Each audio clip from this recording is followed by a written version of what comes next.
It was Christmas Eve, and the mill house was filled with oak logs and squares of turf, with cream and honey, with meat and bread, and the rafters were hung with wreaths of evergreen, and the Calvary and the cuckoo clock looked out from a mass of holly. There were little paper lanterns, too, for Alois, and toys of various fashions, and sweetmeats in bright pictured papers. There were light and warmth and abundance everywhere, and the child would fain have made the dog a guest honored and feasted. But Patrache would neither lie in the warmth nor share in the cheer.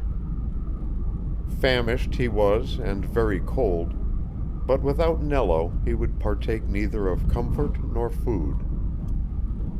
Against all temptation he was proof, and close against the door he leaned always, watching only for a means of escape. "He wants the lad," said Bas Cogez. "Good dog, good dog. I will go over to the lad the first thing at day dawn." For no one but Patrache knew that Nello had left the hut, and no one but Patrache divined that Nello had gone to face starvation and misery alone. The mill kitchen was very warm. Great logs crackled and flamed on the hearth. Neighbors came in for a glass of wine and a slice of the fat goose baking for supper. Alois, gleeful and sure of her playmate back on the morrow, bounded and sang and tossed back her yellow hair. Bas Cogez, in the fullness of his heart, smiled on her through moistened eyes, and spoke of the way in which he would befriend her favorite companion. The house mother sat with calm, contented face at the spinning wheel. The cuckoo in the clock chirped mirthful hours.